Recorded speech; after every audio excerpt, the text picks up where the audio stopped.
Thank you for joining us to see SEP's Cloud App Protection Service for Office 365.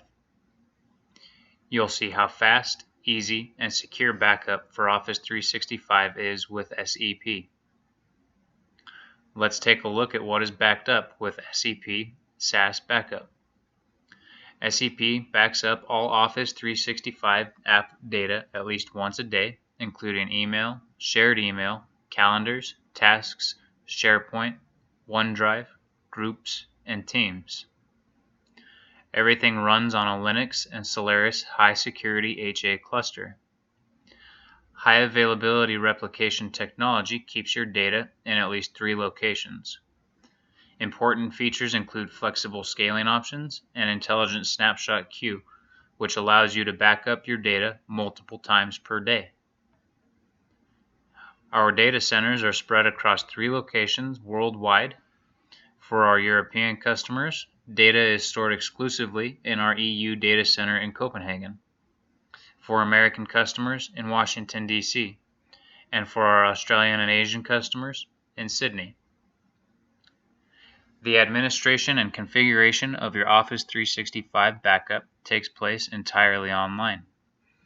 After logging into the dashboard, you can create multiple connectors. Connectors give you the opportunity to assign different policies and retention times for different AD groups or individual users. For example, when I go to Settings, I can configure my connector and see that all the users that I need to secure appear in the configuration. In this scenario, we have 3 users' data configured for the backup. We have Calendar, OneDrive, SharePoint, Context, Tasks, Public Folders, Mail, and Groups and Teams included in their backup.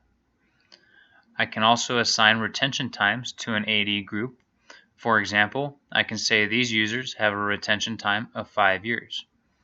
I have the ability to set different retention times for different users or user groups using these connectors. So, now that I know this user group is configured correctly, I click Save. I can easily create another connector.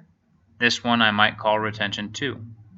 This window tells us that the user with whom we connect to our Office 365 account needs to have global admin permissions.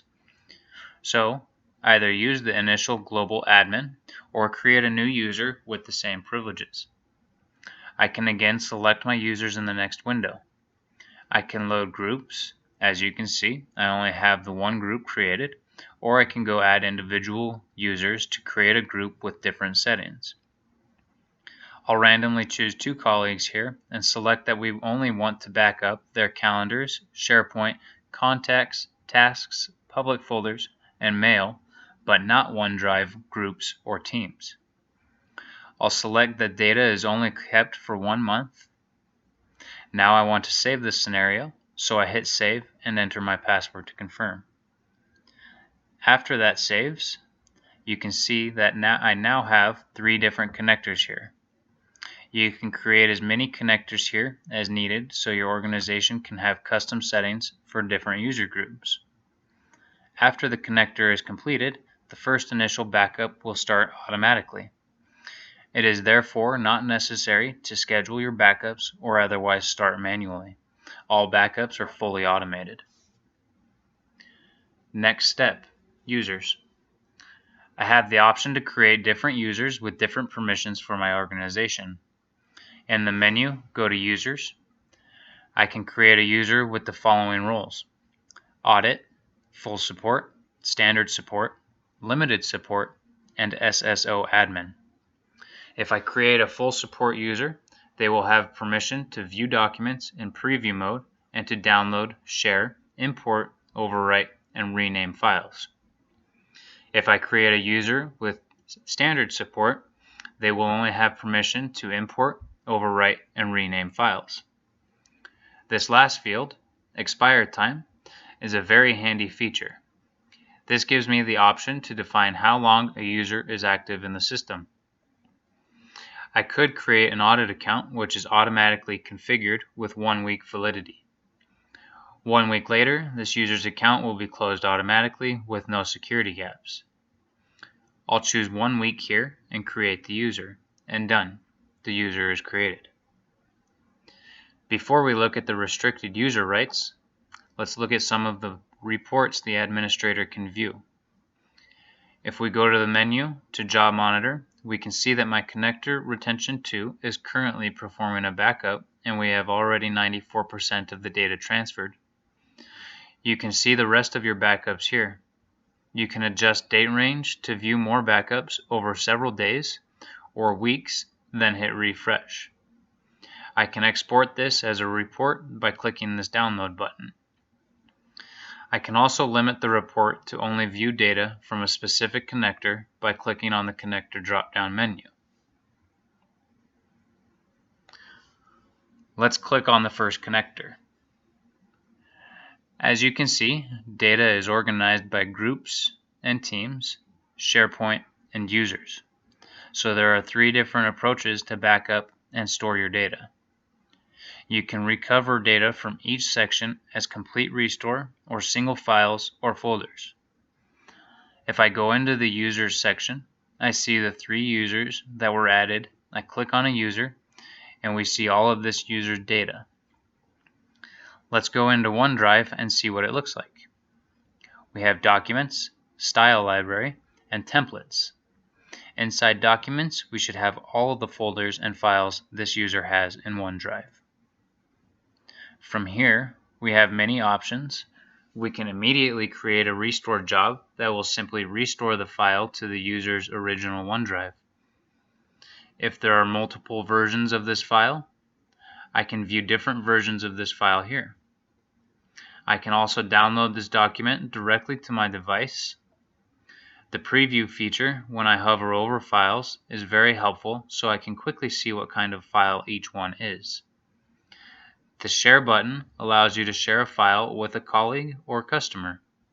I simply click here on Share File, say how long you want them to have access to the file, create a password, and now I can send them the link and password to download the file. Now we'll look at the view from an account with lower permission settings than the admin account I have been using. After I log in, the home page of the dashboard looks the same as it did in the admin account. I can see the connectors here. Going into the first connector, I'm going to go to the page we were just on inside OneDrive and then Documents. Inside OneDrive, I no longer have the ability to preview files like the admin could. For data restore options, I can only restore directly back the OneDrive directory of the current user. The ability to share files is also no longer available.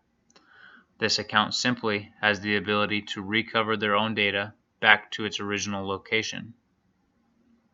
Okay, let's go back to the global admin account.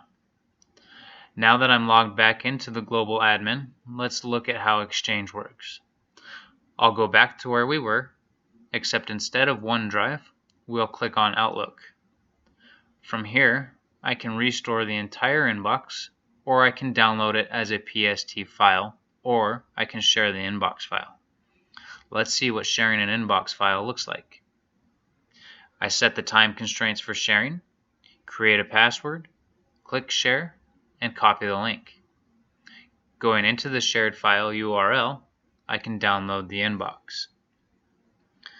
The level of granularity to recover individual files we looked at earlier in OneDrive applies to emails and all other data. Here in SharePoint, I can restore entire sites, or I can go into sites and restore different document libraries or files.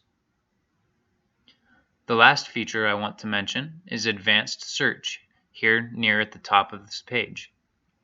This search delivers results from all connectors within seconds, which makes finding files very easy without having to click through to the file location as we have been doing. Finally, I would like to say a few words about licensing options.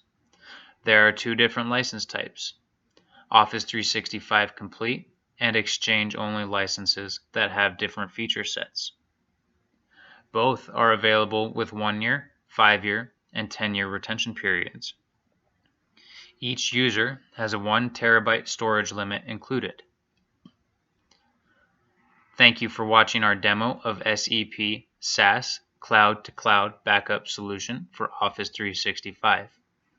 If you have any questions, please get in touch with us by visiting www.sepusa.com or using the contact info on the last slide of the video.